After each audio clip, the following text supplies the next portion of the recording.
ଜୟ ଜଗନ୍ନାଥ। ଶୁଭ ସକାଳ। ଆଜିକାଲି ସାଙ୍ଗମାନେ ଘରମାନଙ୍କରେ ଗ୍ୟାସ୍ ସମସ୍ୟା, ବହୁତ ପେଟ ଗରମ। ଏଇଟା ହେଉଛି ଗାଇଗେଣ୍ଡିଆ ଚେର।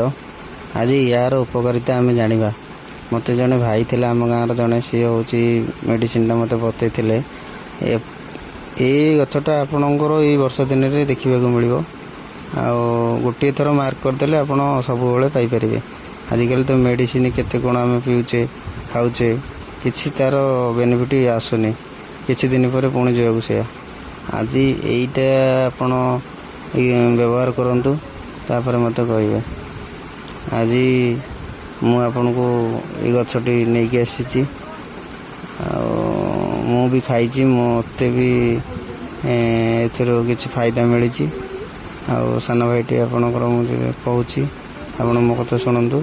ଥରୁଟା ଖାଇକି ଦେଖନ୍ତୁ। ପେଟ ଗରମ ରହୁଛି କି ଗ୍ୟାସ୍ ହେଉଛି ପେଟ, ଆପଣ ଥରେ ଖାଲି ପେଟରେ ସକାଳୁ ଏଇଟାକୁ ମିଶ୍ରି ସହିତ ବାଟିକି, ବେଶୀ ନାହିଁ 50 ଗ୍ରାମ ଏଥିରୁ ନେବେ ଚେର, ଆଉ ମିଶ୍ରି ବି 50 ଗ୍ରାମ ନେଇକି ଟିକେ ଗୋଟେ ପାଣିରେ ବତୁରେଇକି ଖାଇବେ। ଗୋଟେ ଗିନା, ବେଶୀ ନାହିଁ, ଗୋଟେ ଗିନା ଖାଇଲେ ଭଲ ଲାଗିବ। ଆଉ ଟିକେ ଆଡ଼େଇକି ଯିବାକୁ ପଡ଼ିବ, ସାପ ଫାପ ଟିକେ ରହୁଥିବ, ବର୍ଷା ଦିନ ନା।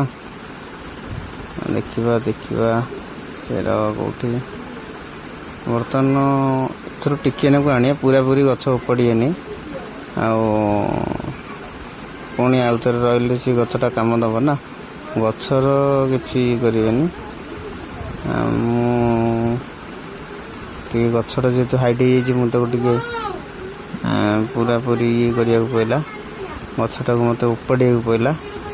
ଆଉ ଯେହେତୁ ମାନେ ମୁଁ ଧୀରେ ଉପାଡ଼ୁଥିଲି, ସେଟା ଉପାଡ଼ିଲାନି, ମାଟି ମାନେ ଧରି ଦେଇଛି, ମୋତେ ଟୋଟାଲ୍ ଉପାଡ଼ିବାକୁ ପଡ଼ିଲା।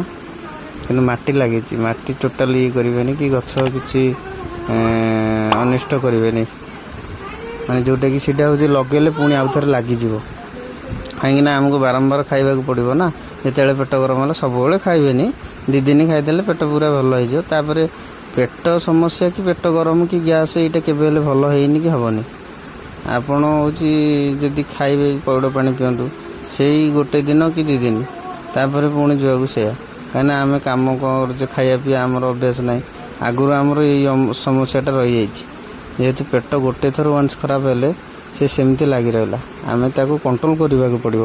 ଖାଇବା ପିଇବା, ପାଣି ସଫିସିଏଣ୍ଟ ପିଇବା, ଠିକ୍ ଟାଇମ୍ରେ ଖାଇବା, ଏ ସମସ୍ୟା ରହିଲେ ଆମର ବଡ଼ି କଣ୍ଟ୍ରୋଲ୍ ଠିକ୍ ରହିବ। ତଥାପି ଆମର କାମ ଦାମ କରୁଛେ ମାନେ ଆମର ହେଉଛି ସମୟ ସୁବିଧା ରହିବନି। ଆସନ୍ତୁ ଦେଖିବା କେମିତି କ'ଣ ହେଉଛି। ଟିକେ ତାକୁ ଭଲକି ଧୋଇଦେବା। ଆଉ ହଁ, ମନେକରି ତାକୁ ଟିକେ ଭଲକି ଚାଞ୍ଚି ଦେବେ। ଏଇ ଦେଖନ୍ତୁ, ପୁରା ଅଦା ଯେମିତି ଦେଖିବାକୁ ସେମିତି ଟୋଟାଲ୍ ତା ଚୋପା ଥିଲା, ମୁଁ ଛଡ଼େଇ ଦେଇଛି। ଆଉ ମୁଁ ଟିକେ ବାଟି ପାରେନି, ବୋଉ ଆମର ବାଟୁଛନ୍ତି। ବର୍ତ୍ତମାନ 50 ଗ୍ରାମ ମିଶ୍ରି ମୁଁ ନେଇଛି, ବୋଉ ଆମର ବାଟି ଦେଉଛନ୍ତି। ଶିଳରେ ହେଉ ନହେଲେ ଗ୍ରାଇଣ୍ଡିଙ୍ଗରେ ଟିକେ ଟାଇମ୍ ଲାଗିବ। ଯେହେତୁ ହେଉଛି ଏତିକି ଜିନିଷ, ଟିକେ ଗ୍ରାଇଣ୍ଡିଙ୍ଗ କରିବାରେ ଅସୁବିଧା ହେବ। ତଥାପି ଆପଣ ଯଦି ଛୋଟ ଜାର୍ରେ ତାକୁ ଅଦା ଭଳିଆ ଯେମିତି ପିସ୍ ପିସ୍ କରନ୍ତି, କାଟନ୍ତି, ମିଶ୍ରି ଟିକେ ଗୁଣ୍ଡ କରିଦେବେ, ବାଡ଼ାଇ ଦେବେ, ତାପରେ ମିଶାଇକି ଟିକେ ଗ୍ରାଇଣ୍ଡିଙ୍ଗ କରିଦେଲେ ହେବ। କିନ୍ତୁ ଛୋଟ ଜାର୍ରେ ଏମିତି ପୁରା ବାଟି ଦେବେ, ପୁରା ତିଖଲ କରିବେ, କାହିଁକିନା ଖଦାଟା ରହିଯିବ। ଖଦାଟା ରହିଗଲେ ଅଧିକ ପରିମାଣ ସେଥିରେ ରହିଯିବ।